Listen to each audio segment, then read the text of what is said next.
kehabisan anggur. Kata Yesus kepadanya, mau apakah engkau dari aku ini? Saatku belum tiba.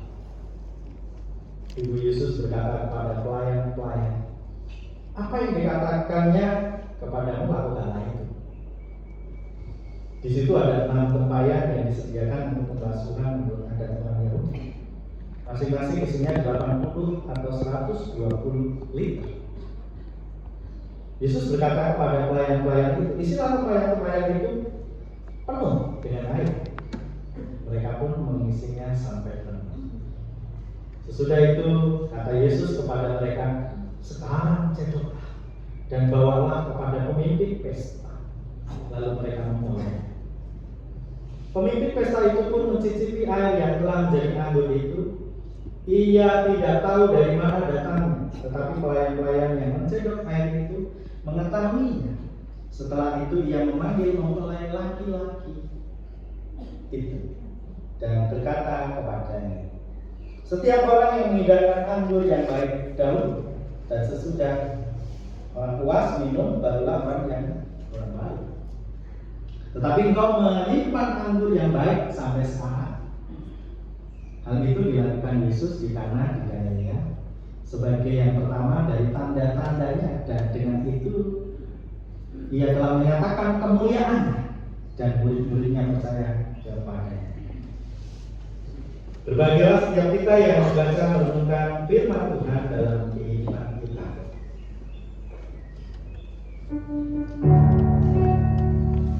Haleluya, haleluya, haleluya.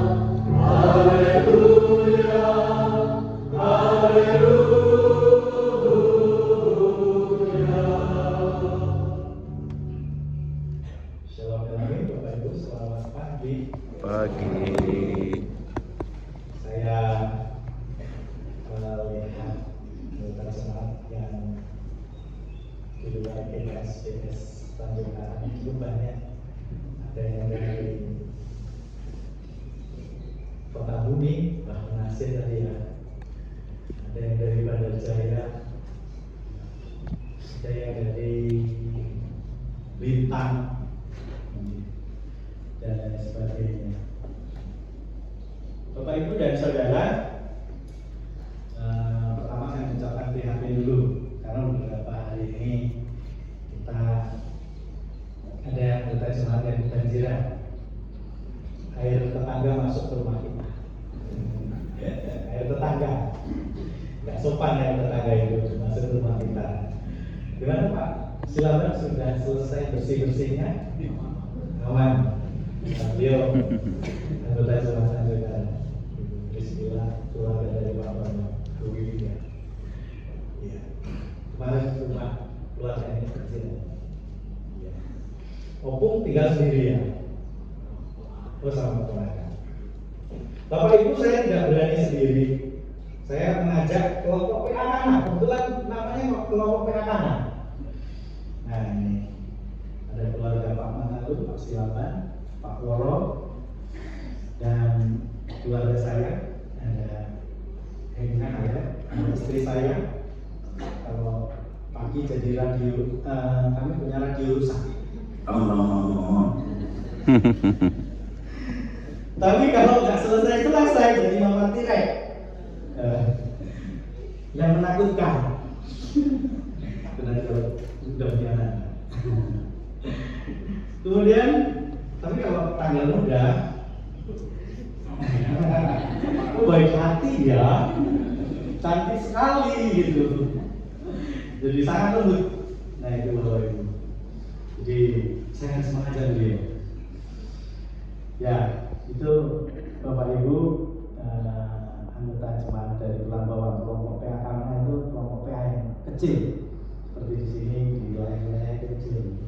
Kecilnya paling 10 sampai dengan 15. Saya duduk dan punya gas masing-masing seperti di sini yang biasa. Bapak Ibu dan Saudara, konon cerita Yesus memberi makan 5.000 orang di bukit tertentu itu yang ada di daerah Yerusalem itu terdiri banyak suku, sehingga ketika memberi makan 5.000 orang, ada sisanya berapa batu? 12 batu. Ada suku Jawa, ada suku Papua, siapa lagi? Suku Nias. Ada salah satu suku yang hadir karena salah satu kebiasaannya sangat menarik. Jangan marah ya Pak. Jadi hanya satu suku yang tidak hadir dalam acara tersebut, sehingga sisanya 12 batu. Bahkan itu ingin tahu suku apa? Suku Batak. Apa kebiasaannya? Jadi kalau pesta itu sambil bawa plastik, ya, plastik. Ada yang disediakan keluarga. Tasnya itu besar-besar, saya kira isinya duit, ternyata isinya selain duit untuk nyawer itu juga plastik. Jadi jangan marah. Jadi kalau pesta selesai, ini ada gambar menarik. Ketika pesta ini Bapak Ibu gambarnya. Nah ini nama Bapak Ibu. BPK. Babi guling ya. Itu babi. Nah kalau pesta di sana senang kita. Pak Penatua Agus, Pak Setiano pasti dapat jatah. Ngomong apa jatahnya? Saya sering kali itu saya nggak mau buntut, saya mantap gitu karena agak banyak daging. Istri saya tadinya malu-malu, tapi ketika mahasiswa bilang ini sudah kebiasaan kamu Bu, udah bawa aja. Ya dengan senang hati jawabnya kurang banyak Bu. Iya. Ya itu tradisi Bapak Ibu. Batak, Jambar, ini namanya Jambar. Pak Samar ada ya? Misalnya bersaudara ya. Jadi jamban ini dibagikan kepada yang hadir, kepada tamu-tamu pesta. Nah kira-kira apa kalau orang Jawa itu? Ada sesuatu yang nggak boleh hilang dari orang Jawa kalau pesta. Tapi kalau di sini pestanya sudah di gedung nggak kelihatan. Orang Jawa Mas Orang jenang, ya jenang. Buatnya itu sambil muado itu keringetan. Bapak Ibu saya senang mengambil jenang, fotos-fotos dengan saya masuk sini. Jangan marah Pak. Itu di kamu masih ada itu Bapak Ibu. Temannya Mas Darman itu juga ada. Fotos-fotos itu.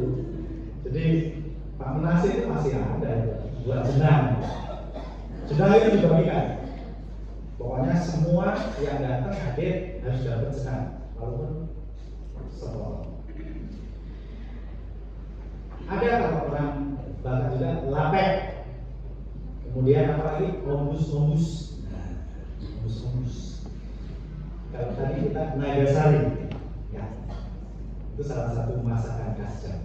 Nah Bapak Ibu, apa kaitannya ilustrasi kita hari ini? Gak ada kaitannya. Ada kaitan atau enggak ada kaitan? Kayaknya gak ada kaitan. Kaitannya adalah makanan minuman dalam konteks tertentu itu pasti ada. Pasti ada yang dikasihkan. Dan pada waktu itu di Kana, di tradisi di Yahudi itu adalah anggur. Pernikahan di tengah kehidupan tradisi mereka itu adalah anggur. Dan kita bisa melihat Bapak Ibu, tidak kelihatan saya. Konteks Yahudi itu kalau pesta itu 7 hari. Wah, pesta 7 hari. Kalau Batak itu pesta yang sampai 7 hari itu pesta pemakaman. saja itu sampai juga berbulan-bulan. Gitu. 7 hari. Dan kemungkinan di Kana ini hari terakhir kemungkinan. Dan salah satu kebutuhan yang harus ada dalam pesta itu adalah anggur. Anggur. Biasanya mereka anggur yang terbaik dulu, kemudian baru anggur yang tidak baik. Sebenarnya Bapak Ibu, Kana itu bukan pusat anggur. Kana itu pusat anggur yang terbaik itu di daerah Yerusalem. Tapi sekarang terkenalnya Kana itu produksi anggur. Ini gara-gara cerita Yesus. Gara-gara cerita tentang Tuhan Yesus di Kana ini, nilai profit anggur di Kana itu naik. Karena kota kecil, kebetulan saya dapat berkat di sana, kota kecil, dan harus melewati setiap kota yang pusat-pusat cerita Yesus itu melewati daerah Palestina. Kana. Jadi karena bukan pusat anggur sebenarnya, tetapi sampai sekarang itu jadi kalau oleh-oleh dari Kana apa? Anggur, bawa anggur. Kalau sekarang naik pesawat nggak boleh ya, 100 mili. Kalau saya dulu Bapak Ibu nggak tahu, saya bawa anggur perjamuan dari Kana itu yang sekian 2% itu, saya kok bisa ya dulu? Kecil di Bandara Soekarno-Hatta, ditangkap saya. Tapi yang kebetulan yang nangkep itu orang Kristen. Nah ini mesti dari bisa. Udah Pak, lolos, saya kasih 1 yang kecil. Saya kasih 1, makasih. Saya bawa 10 pada waktu itu, dan untuk perjamuan kudus di tanggal 31 itu berkat yang luar biasa di tahun 2013 ya kemudian. Jadi di tahun 2013 istri saya terima PNS, saya dapat wisata rohani di Yerusalem, kemudian juga bantuan gereja juga mengalir pada waktu itu. Wah itu berkat luar biasa, saya ingat sekali. Nah, dari narasi cerita ini Bapak Ibu kita bisa melihat gambaran tentang pesta di Kana itu. Ceritanya Ibu Yesus mewakili perempuan sedemikian cepat tanggap terhadap situasi yang terjadi. Kemungkinan Bapak Ibu kalau kita mencermati Ibu Yesus tanggap, berarti Ibu Yesus ini menjadi bagian dari keluarga pemilik tuan rumah. Sehingga dia bisa menyajikan anggur, bisa menyajikan makanan yang lain. Bisa juga. Jadi sebagai istilahnya keluarga, bagian dari keluarga itu, ya tentu nggak ingin kalau keluarganya ini kehabisan anggur, kehabisan menu utama, kehabisan jambar tadi. Sudah dipersiapkan dengan matang-matang. Ini jambar ini untuk hula-hulanya berapa, untuk tua-tua gereja berapa. Jadi sudah dipersiapkan dengan sedemikian rupa.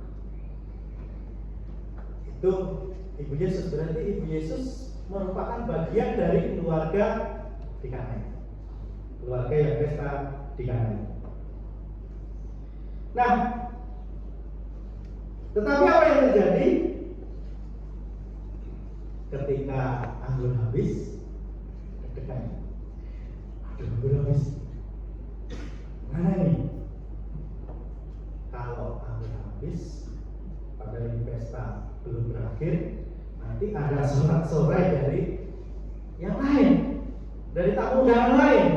Orang yang tak senang pasti akan bersorak-sorai. Sikap kritis, kemudian sikap yang luar biasa, demikian cepat tanggap terhadap sebuah krisis, akhirnya dia datang kepada Yesus. Ibu Maria meminta Yesus untuk memperbaiki situasi. Tentu pengalaman Ibu Maria, pengalaman dia sehari-hari menjadikan Ibu Maria sudah peka. Oh, ini ada punya talenta yang lebih. Makanya Ibu Maria begitu dekat, begitu akrab. Siapa yang saya ajak ngomong pertama kali? Yesus. Percaya bahwa Yesus dapat mengatasi situasi tersebut.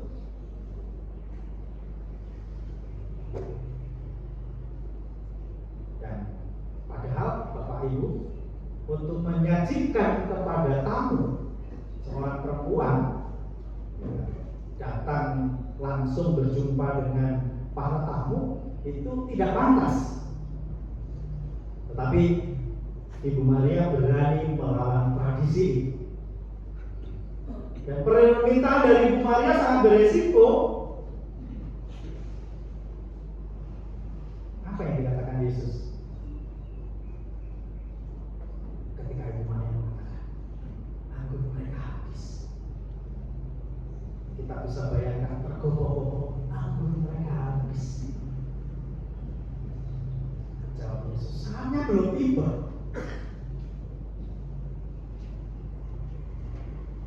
Saatnya belum tiba. Apa yang Ibu harap? Mau apakah engkau dari aku, Ibu? Dalam terjemahan Yunani-nya tidak Ibu Bapak Ibu, karena Ibu ini dalam konteks bahasa Indonesia diperhalus. Mau apa engkau dari aku, hai perempuan? Agak sedikit marah ini. Agak sedikit marah. Hei wanita, mau apa kau? Yang bisa mengendalikan aku itu hanya Tuhan Allah, rencana Allah, bukan manusia. Kita marahnya seperti itu. Tetapi apa Bapak Ibu? Ya seperti ya Yesus juga ketika jumbai Yesus yang dipegang oleh perempuan, Yesus terkesan marah. Tapi Yesus peduli. Ketika anak-anak datang itu, anak-anak datang ke mana? Ingin menghampiri Yesus, murid-murid Yesus, jangan halangi mereka. Terkesan seperti marah, tetapi Yesus sangat tanggap. Karena Yesus merupakan bagian dari keluarga itu, tentu ya walaupun ini bukan musim anggur, walaupun bukan musim cabai, harus dapat cabai ini dari mana? Tetapi saya harus memberikan yang terbaik sebagai bagian dari keluarga. Keluarga ini supaya tidak malu di bagaimana? Maria yang peka terhadap situasi tersebut meminta para pelayan, udah lakukan apa yang dia perintahkan. Sehingga yang terjadi adalah para pelayan pun mengisi tempayan-tempayan yang kosong.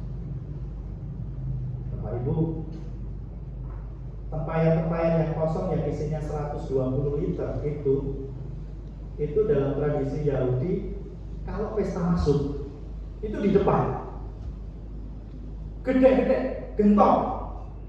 Beda tempat air gentong itu dengan anggur, beda. Kalau gentong ya seperti itu, agak sedikit jelek. Dan anggur, tempat anggur berbeda, dia lebih kecil, tidak sampai 120 liter. Kalau yang disuruh saya, waduh ini gak logis, Yesus, gak rasional. Masa saya harus ngisi air tempayan di depan itu, padahal tamu sudah bersih, tamu sudah mencuci tangan, tamu sudah mencuci kaki. Buat apa lagi air di sana? Air di gentong itu sudah ditutup rapat. Kalau saya diminta, ketok tetangga, jangan-jangan tetangga punya anggur, saya akan memilih itu. Tetapi ini tidak, Bapak Ibu, para pelayan memilih apa yang dikatakan oleh Tuhan Yesus.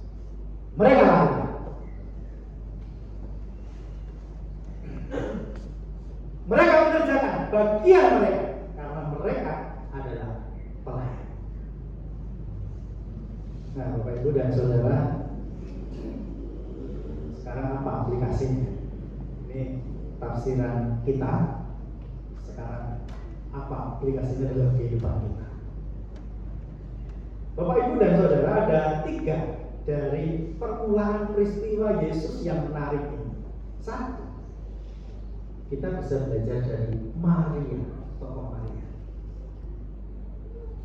Maria adalah simbol pemeran yang tanggap terhadap situasi krisis pada waktu itu.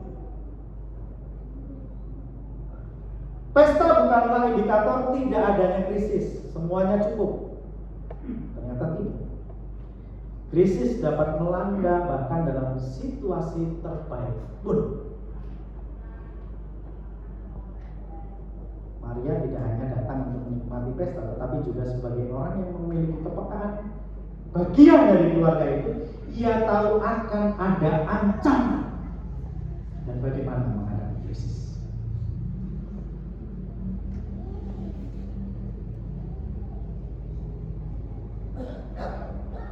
Nah, dalam kehidupan kita, tentu kita bisa belajar dari Maria. Ia datang kepada Yesus bukan hanya untuk membawa kepentingan pribadi, tetapi kepentingan orang banyak. Tuhan kemana tidak mau.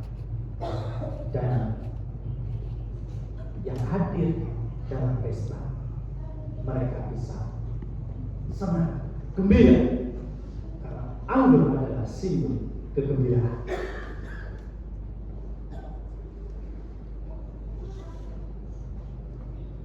Bapak, Ibu, dan Saudara, ini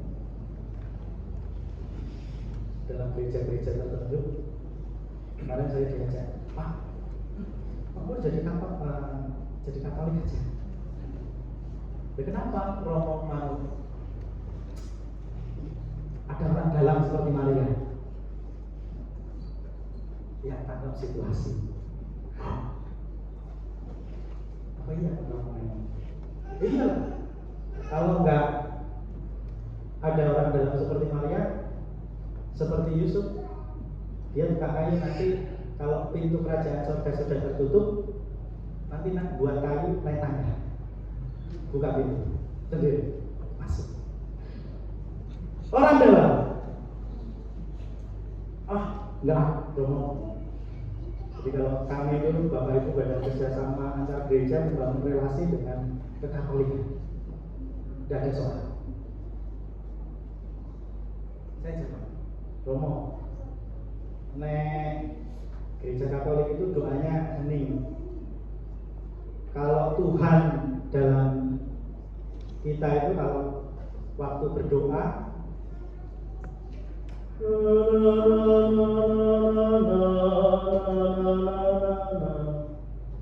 Tuhan tidur, Tuhan nggak bergeming, doa murah kerungu.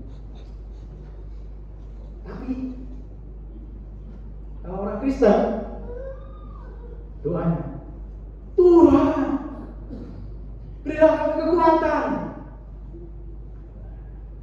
Doanya menggebu-gebu sampai dengan kerajaan surga itu tergoyah.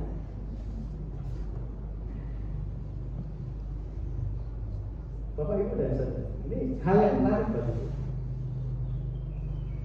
Bukan itu yang mau diambil dalam cerita gereja tertentu. Maria ini sebagai pengantar. Dalam cerita kita, Maria adalah sosok yang tanggap terhadap situasi krisis. Kita juga bisa tanggap dalam situasi krisis. Krisis dalam persekutuan. Ketika komisi, ini kami mengajukan ini program ini, majelis Jumat. Kami harus mengelola ini, memanajemen ini dari A sampai Z. Ini bisa terjadi krisis ya, ketidakpedulian, ketidakmauan, krisis. Persekutuan tertentu, krisis kepemimpinan Bapak Ibu. Misalnya gereja-gereja tertentu atau kelompok-kelompok tertentu itu bisa tidak percaya kepada pemimpin. Nah, diperlukan orang yang tanggap terhadap sebuah krisis. Supaya tidak terjadi krisis, ada jaga-jaga. Kalau di dalam koperasi itu ada cadangan piutang ragu-ragu untuk menyelamatkan sebuah krisis. Krisis si A, si B, si C ngeplat.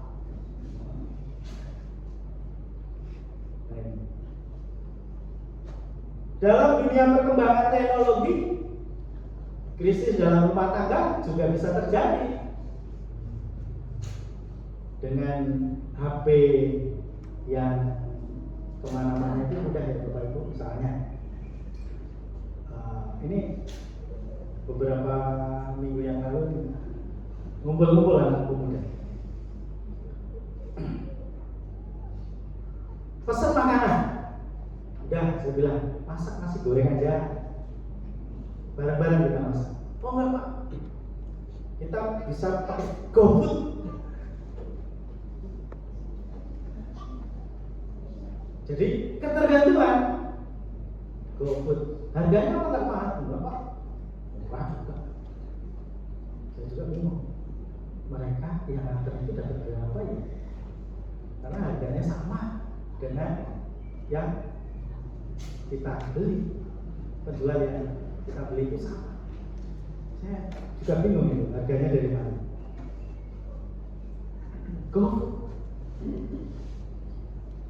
Gojek akhirnya tidak mandiri, tidak kreatif. Akhirnya kita menjadi GoFood,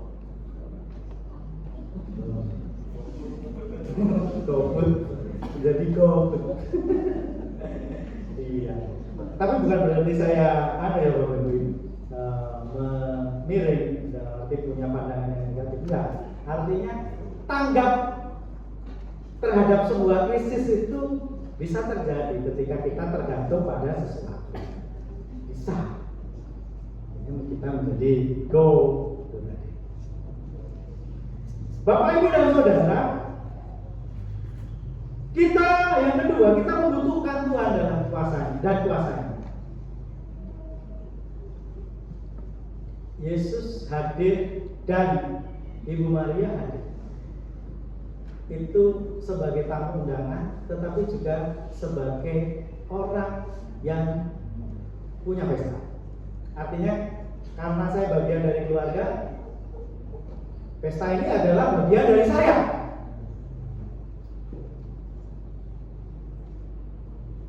Ini urusannya bukan urusan saya, tetapi juga urusan yang punya pesta.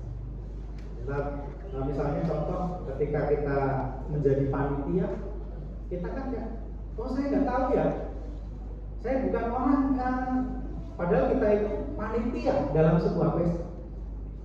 Tentu kita akan tahu, oh ini tamu-tamunya yang hadir berapa dan sekian, oh tempat duduknya ini sudah kita atur sedemikian. Karena kita bagian dari yang berpesta. Saya ingin mengajak Bapak Ibu bahwasanya dalam kehidupan iman percaya kita, ketika kita melibatkan Tuhan, jangan sekedar kita mengundang Tuhan. Kalau Tuhan itu kita undang ya sudah, kalau kekurangan ya nggak tahu. Kalau kita sedang mengalami krisis, tidak tahu. Tetapi ketika Tuhan itu kita undang dan kita libatkan, karena Dia adalah bagian dari kehidupan kita, bagian dari kehidupan keluarga kita, tentu Tuhan juga berkuasa atas apa yang kita miliki. Itu Bapak Ibu. Jadi ini keluargaku ya keluargamu Tuhan. Ini gerejaku, ya gerejamu Tuhan. Bukan. Engkau kami undang. Engkau hadir dalam kehidupan kami, memberkati kami. Karena ini bagian dari Engkau. Jadi saya ingin mengajak Bapak Ibu, otoritas Allah bukan sebagai tamu undangan dalam kehidupan kita, tetapi otoritas Allah bagian dari keluarga kita, bagian pemilik kehidupan kita. Kalau seperti itu, kalau kita punya cita-cita, ya ini bagian dari cita-cita rencanamu Tuhan. Ya ini bagian dari Allah. Siapa yang menggagalkan? Dalam Ulangan 28 ayat 1 sampai 6. Ketika keluarga itu meyakini, menyadari bahwa Tuhan itu hadir, urusan bakul, urusan dagang, urusan beras, itu adalah kepunyaan Tuhan, dan Tuhan akan memberkati. Amin Bapak Ibu. Jadi kalau kita itu mengundang Tuhan bukan untuk duduk manis melihat apa yang kita kerjakan, tetapi juga terlibat dalam pergumulan-pergumulan gereja. Itu yang itu. Kemudian yang ketiga, firman Tuhan mengubah dan membawa pembaharuan apabila direspon dengan ketaatan. Dalam pernikahan di Kana yang sedang kekurangan anggur, tidak akan terjadi mujizat apabila para pelayan yang seperti saya katakan tadi enggak mau apa yang diberitakan Yesus. Enggak mau Yesus, saya lebih baik untuk tetangga. Enggak bisa, ini pintu sudah ditutup ini. Adanya juga tempayan-tempayan itu. Akhirnya apa? Yang dikerjakan adalah mengisi tempayan-tempayan itu. Iman juga demikian. Kadang di luar apa yang kita pikirkan, tetapi yang menjadi tugas kita adalah mengerjakan. Tugas kita adalah mengerjakan. Manapun dilihat, kalau saya kuliah itu Pak Yoran itu datang sore-sore, cocoknya apa ya Pak Markus? Itu dilihat. Besok lagi datang bawa apa? Jadi nggak langsung jadi. Jadi ini Bapak Ibu, gambaran Bethlehem ini itu berangkat dari satu-satu dilihat. Jadi tidak langsung jadi. Ditekuni. Saya kemarin, biasanya kalau saya olahraga pagi itu lari-lari. Sekarang saya olahraga pagi karena kemarin diberkati untuk membeli ladang, itu olahraganya sambil nyabuti rumput. Istri saya ajak ke mana? Ke kebun. Ayo berkebun. Bahasanya berkosong, jadi mau tani. Rumput di kebun itu tidak ada yang tumbuh bersih, tidak kalah dengan kebunnya Mbak Nasib, bersih. Tetangga lihat, Pak, itu kemarin bonggolnya itu nggak subur, kok bisa ya jadi subur? Ya dilihat, ditelateni, ditekuni. Perkara lunas dulu, sesuk nilai operasi. Nah, dilihat. Bapak Ibu dan Saudara, 5 roti dan 2 ikan, sisanya 12 bakul. Itu karena ada yang menawarkan, ini loh roti Tuhan, ini loh ikan Tuhan. Dan itu anak kecil loh Bapak Ibu. Di mana orang-orang besar? Padahal anak kecil itu jalani untuk datang kepada Yesus. Sebab Yesus mengatakan dialah anak kecil datang kepada. Jangan halangi mereka karena mereka bukan kerajaan Allah. Tugas kita adalah membuat konsep, melakukan bagian kita, membuat program. Komisi A, komisi B, komisi C, komisi D. Tanggap situasi. Rencana. Tinggal tugasnya Tuhan. Tuhan membuat itu menjadi anggur berkat. Persoalan Bonggol tadi, ya soal membuat subur dalam arti hijaunya tumbuhan tersebut, buahnya urusannya Tuhan. Tugas kita menanam, merawat, menabur. Mana akan capek Bapak, tetapi itulah tugas kita. Ngisi tempayan sudah belum? 120 liter kali 6. Berapa? Tapi kita harus yakin bahwa pekerjaan-pekerjaan kita, kalau kita itu mengundang Tuhan dan Tuhan hadir dalam kehidupan kita dan menjadi bagian kita, cita-cita harapan kita, tugas kita hanya bekerja. Tugas Allah atau Tuhan yaitu mengubah menjadi mukjizat, menjadi anggur berkat. Amin. Tuhan memberkati kita. Amin.